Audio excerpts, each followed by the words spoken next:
Goeiedag, ek is Bertie Brits en ek nooi jou hartlik uit om vandag te kom luister na hierdie uitsending van The Love Way. Ek glo dat dit jou hart sal impakteer in die goeie nuus van Jesus Christus. Weet jy, dit wat Jesus vir ons kom doen het aan die kruis is fenomenaal en ek glo dit is veronderstel om die middelpunt te wees van elke bespreking wat ons het omtrent die woord van God. Dit is daar, ek glo dit moet die middelpunt wees van elke leerstelling, elke doktrine, van alles wat ons glo in die Bybel. Wanneer dit kom by finansies, moet Jesus Christus en wat hy aan die kruis vir ons gedoen het, nommer 1 wees. Wanneer dit kom by genesing, moet hy nommer 1 wees. Wanneer dit kom by gehoorsaamheid, dan moet die klem wees sy gehoorsaamheid namens ons. So, Jesus Christus is alles. Hy is die begin, die einde en die middelpunt van alle dinge. Hy is die lewe. Prys die Here, en ek glo dat as ons dit kan kop toe vat en kan erns maak met dit, sal ons die krag van God in hierdie wêreld ervaar. Want die Here het gekom en hy het sy gees vanuit die hemel uitgestort op ons. En die gees wat vanuit die hemel het gekom het, is 'n gedeelte van die koninkryk van God wat gekom het in ons lewe. So wanneer die Heilige Gees gekom het in ons hart, het die koninkryk van God by ons gekom. Hy het miskien nie by die hele wêreld gekom nie, maar hy het by ons gekom. En ons ervaar klaar die krag van die koninkryk wat aan die kom is, wanneer Jesus sal terugkom. Nou al. Is dit nie wonderlik nie? Ons kan nou al ervaar wat dit is om ware vrede te hê. Ons kan nou al ervaar wat dit is om waarlik liefgehad te voel. Ons kan nou al ervaar wat dit is om in bonatuurlike krag te wandel. Ons kan nou al ervaar wat dit is om te kan sê, daar is geen veroordeling nie. Ons kan nou al ervaar wat dit is om te kan sê, ek ervaar lewe binne in my. Ek kan nou al ervaar hoe God met my praat en met my kommunikeer. En die wonderlikste van al hierdie goed, is dat dit nie net is vir al die gehoorsaames nie, maar dat dit is vir almal. God het dit kom bring vir almal, en wie ook al dit dan nou sou glo, tree daarin. En ek wil net graag daai skrif aanhaal wat ons in die vorige uitsending ook aangehaal het, in Romeine, hoofstuk 4. Romeine hoofstuk 4. En mense, wanneer ek hierdie skrif lees in Romeine 4, elke keer wat ek hom lees, is dit asof daar net iets in my hart gebeur wat sê, man, dit is amper te goed om waar te wees. En dit is die woord evangelie. Dit is die woord goeie nuus. Die woord goeie nuus is eintlik nie heeltemal die korrekte vertaling vir die woord evangelie nie. Want kyk, die woord evangelie, soos ek gesê het in die vorige uitsending, is maar net 'n anglisisme vanuit die Grieks. Die woord evangelie vertaal beteken uiters, amper ondenkbare goeie nuus. Dit is die woord evangelie. So, hier het Christus gekom en hy het gekom en vir ons goeie nuus kom bring. En wanneer ek Romeine 4 lees, en ek wil graag lees vanaf vers 1 tot 4, dan gaan ons sien dit wat ek van praat. En as jy dit hoor, gaan dit klink, man, dit is uiters goeie nuus. Hoor hierso, hy sê, wat sal ons dan sê? Het Abraham ons vader na die vlees verkry? Want as Abraham uit die werke geregverdig is, het hy iets om oor te roem, maar nie teenoor God nie. Want, wat sê die skrif? Abraham het in God geglo, en dit is hom tot geregtigheid gereken. Maar aan hom wat werk, word die loon nie na guns of genade toegereken nie, maar na verdienste. Aan hom egter wat nie werk nie, beteken wat nie deur sy werke geregverdig wil word nie, maar glo in hom, wat die goddelose regverdig, word sy geloof tot geregtigheid gereken. So, wat moet ons glo van Jesus Christus? Ons moet glo dat God 'n God is wat die sondaar seën. Ons moet glo dat God 'n God is wat die ongehoorsame seën.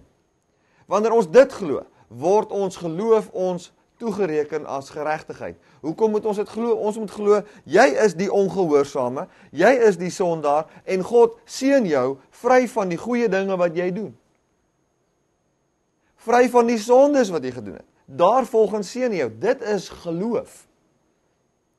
Om te kan sê, die Here seën net die wat gehoorsaam is ongeloof. In die Engels sê ons unbelief. Nou, die woord unbelief is eintlik 'n baie mooi verduideliking vir ongeloof. Dit is geloof, maar dit is verkeerde geloof. Nie groot geloof nie. Jy kan 'n baie groot geloof hê in jou ongeloof. Met ander woorde, jy kan 'n baie sterk geloof hê wat sê, ek glo die Here seën net die wat alles reg doen. En wat se motief die heeltyd rein is. Weet jy mense, ek wil vir jou sê, as jy wil gaan en sê, God kyk net na die motief van jou hart en daarvolgens seën hy jou, wil ek vir jou sê, gaan niemand geseënd wees nie, want daar's geen mens op hierdie aarde wat 100% al die tyd 'n rein motief het nie. Daar bestaan nie so mens nie. Daar's net een mens wat in sy vlees heilig was, met ander woorde deur sy dade, motiewe, gedagtes. En dit was Jesus en is Jesus Christus, die mens Jesus. Die Seun van God, waar hy sit vandag aan die regterhand van die Vader. En ons ander, deur ons werke en dade, volgens die wet, word gesien as gediskwalifiseer, nooit goed genoeg nie, sal nooit kwalifiseer nie. Jy weet die probleem wat ons het, wanneer dit kom by die vervulling van die wet, en wanneer dit kom by die geregtigheid wat kom deur die geloof is, ons glo baie keer dat ons moet wandel volgens 'n sekere standaard, en dan maak ons eie standaard op. Ons glo, as ek lief is vir my vrou, of ek's lief vir my man, en ek gee daarom vir my kinders, en ek gaan daarom kerk toe, en ek gee daarom my 10de by die kerk, en ek woon dan so funksies so nou en dan by, en ek gee vir die skool, en ek gee daarom iets vir die kankervereniging, en ek vloek daarom my buurman te veel nie, en ek spandeer tyd, ek lees my Bybel, spandeer tyd in die Bybel, ek staan 'n bietjie vroeër op in die oggend, dan is ek nou daarom redelik op pad, en daar waar ek tekort kom, my motief is daarom rein, so God sal daarom nou daarna kyk. Weet jy, as jy daai stel reëls wil maak, wil ek vir jou sê, jou reëls kwalifiseer nie. Jou reëlstelsel is nie eens goed genoeg nie. Wat nou nog van om dit te probeer gehoorsaam? Jy probeer 'n stelsel gehoorsaam wat nie eens goed genoeg is nie. As jy deur jou dade geregverdig wil word, dan moet jy die reëlstelsel van God gebruik, en jy moet dit gebruik elke dag, heeldag, en jy mag in jou lewe van geboorte tot die dag wanneer Christus kom, mag jy nooit een keer een van dit verkeerd gedoen het nie. Dan sal jy geregverdig wees uit jou werke. Maar indien jy iets verkeerd gedoen het en sê ek's jammer, dan vra jy vir regverdiging vanuit die vergifnis van God. En dan is dit nie meer uit jou werke nie. So kom ons vergeet hierdie hele werke ding. Want hierdie ding van ek moet heilig lewe vir God om my te seën, gaan my nie regverdig voor God nie. En vir my, om heilig te kan lewe, moet ek eers geregverdig wees, voor ek die Gees van God kan ontvang, wat dan heiligheid bewerk in my. So ek wil vir jou sê, dat die wettiese sisteem, die sisteem wat sê, deur dit wat ek doen, gaan ek geseënd wees, is 'n sisteem wat die vloek oor jou bring, en jou nooit ooit sal heilig nie. Ons moet dit weet. Nou dit was net 'n opsomming van die vorige uitsending. Kom ons gaan gou na 1 Johannes hoofstuk 4. 1 Johannes hoofstuk 4. Ek wil graag lees vanaf vers 7. Hy sê, geliefdes, laat ons mekaar lief hê, want die liefde is uit God, en elkeen wat lief het, is uit God gebore, en hy ken God. Hy wat nie lief het nie, het God nie geken nie. Ons lees weer vers 8. Hy wat nie lief het nie, het God nie geken nie, want God is liefde. Hierin is die liefde van God tot ons geopenbaar, dat hy sy eniggebore seun in die wêreld gestuur het, sodat ons deur hom kan lewe. Nou dit is 'n kragtige skrif. Hy sê hy het sy enigste seun gestuur, sodat ons deur sy seun kan lewe. Hierin is die liefde. Hierin is die plek waar jy liefde gaan ervaar, die krag van liefde gaan sien in jou lewe, die invloed van liefde gaan sien in jou lewe. Ek wil vir jou sê, dat 'n gebod nooit die krag dra om jou te kan heilig nie. 'n Gebod het nie amper die krag wat liefde het nie. Weet jy, ek en my vrou, ons is nou 14 jaar getroud. In hierdie 14 jaar van ons huwelik, het ons nie by mekaar gebly op grond van 'n belofte wat ons afgelê het voor 'n kansel nie. Om wettig getrou te kan wees in die land, moet jy maar daai belofte aflê. Maar wat ons by mekaar hou, is nie die krag van ons het beloof, ons gaan dit doen, en ek staan op my woord, en ek's 'n man van my woord nie. Dis nie wat ons by mekaar gehou het nie.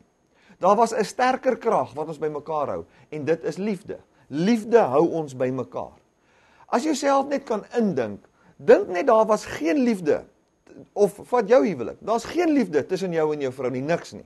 Al wat daar is, julle verpes mekaar, julle hou niks vir mekaar nie, julle irriteer die lewe uit mekaar uit, maar julle het 'n belofte, ek het beloof, ek gaan by my eggenoot bly.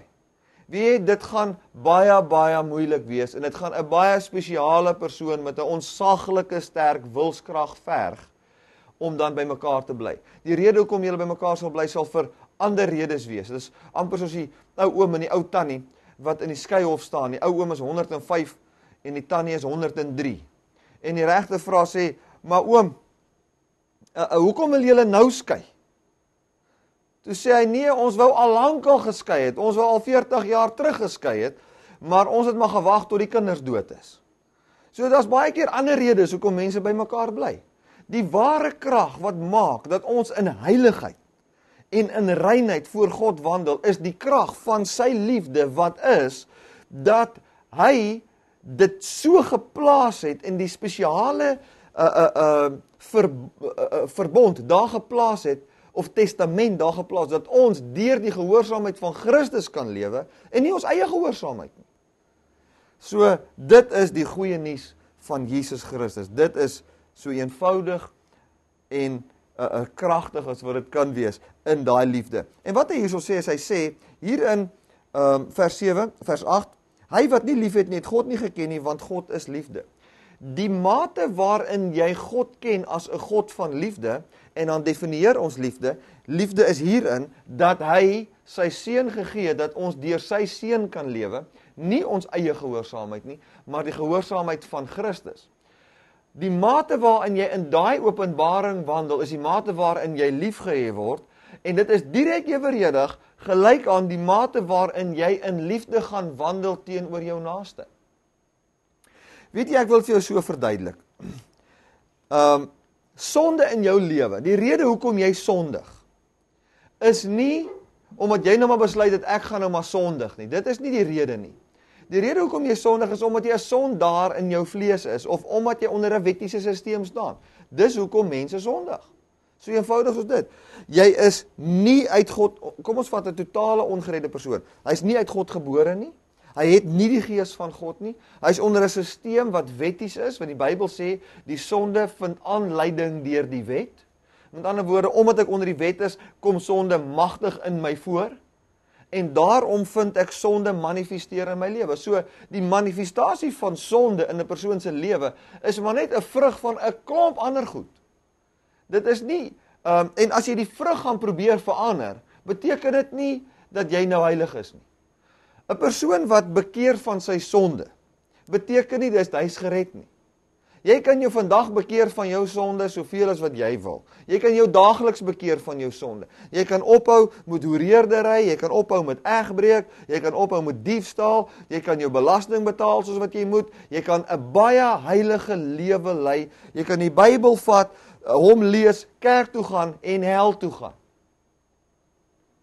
Dit is nie hoe baie jy bid, dis nie hoeveel jy van jou sonde bekeer wat jou red nie. Die Fariseërs het daagliks bekeer van sonde. Hulle het 'n baie heilige lewe gelei, maar hulle het nie die beginsel verstaan dat hulle nie geregverdig word deur daai goeie dade wat hulle doen nie. Hulle was baie heilige mense.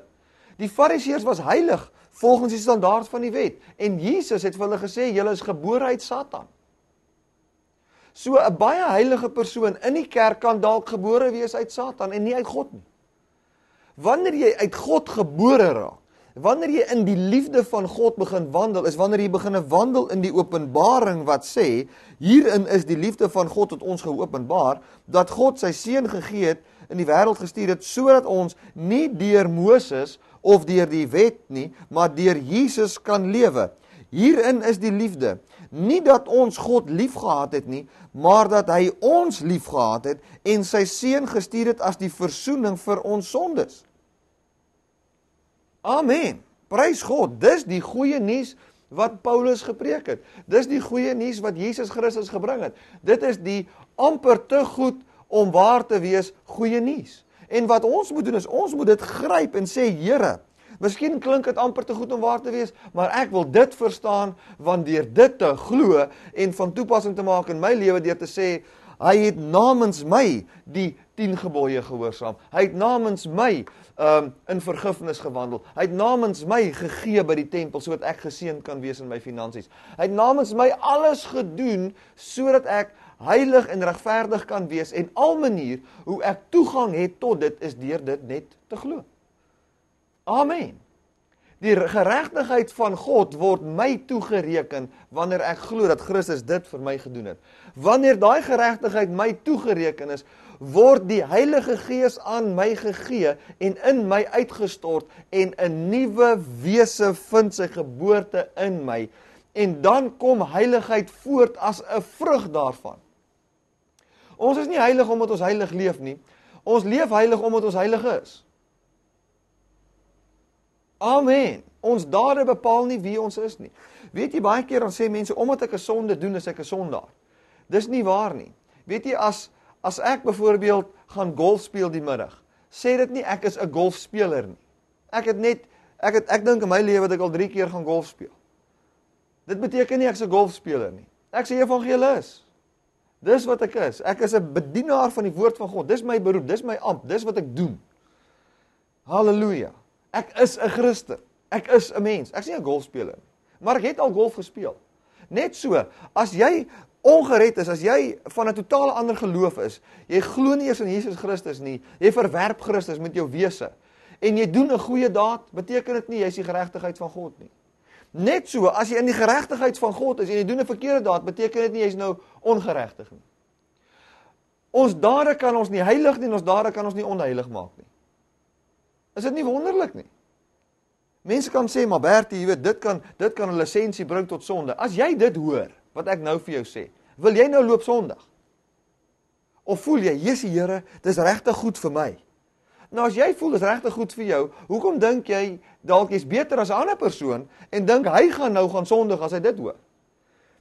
Hierdie hoef ons nie oor te skaam nie, want dit is die krag van God tot redding.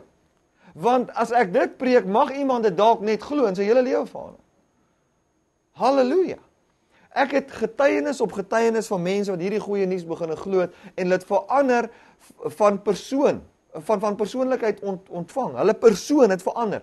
Hulle het geword vol van liefde, vol van genade, vol van waarheid, vol van heiligheid, vol van vrygewigheid. Hulle lewe het verander. Dit is wat God vir ons kom gee het. Dis die krag van God tot redding vir elkeen wat glo. Kom ons lees dit net weer.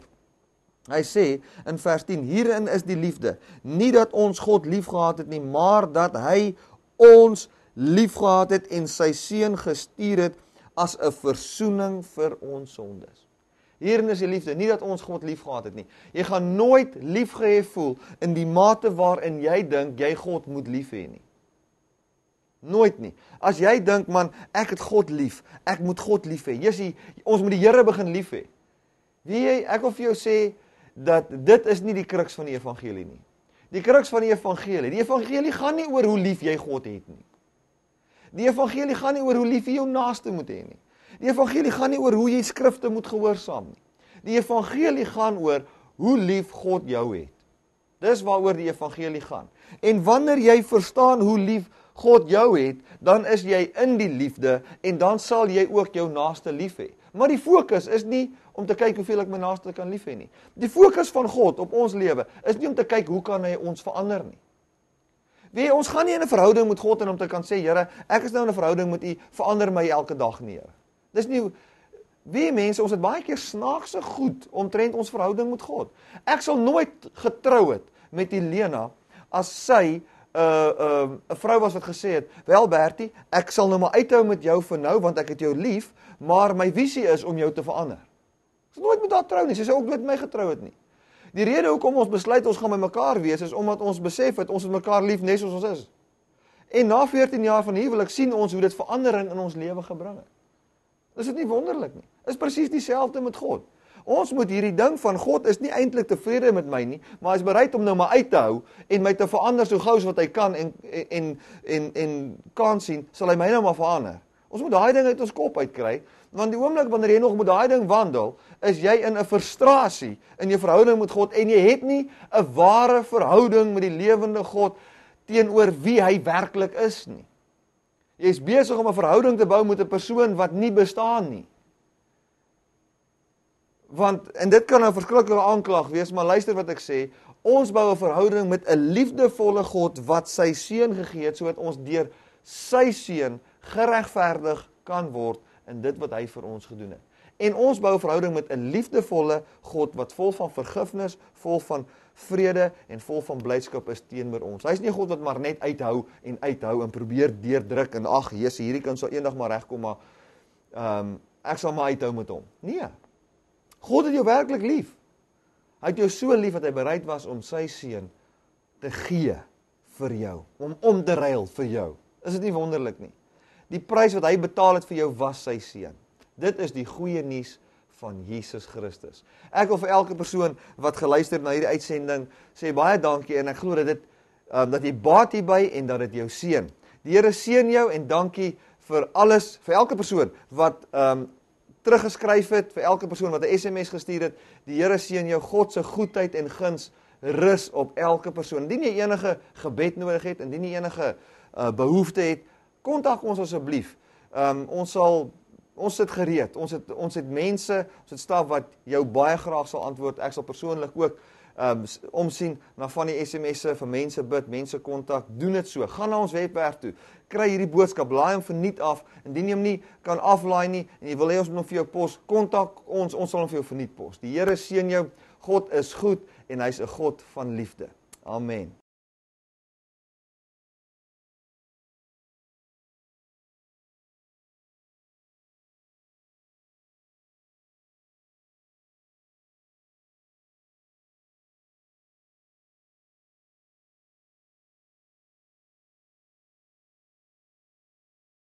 Show us how you used to walk. Okay. Okay. Show us what Jesus has done. Whoa! Hallelujah! Hallelujah!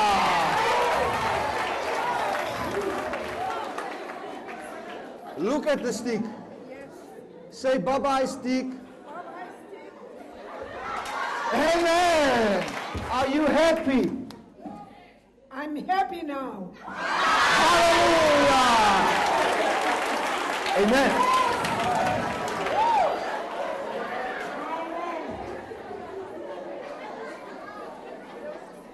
Are you happy? Are you happy? Hallelujah.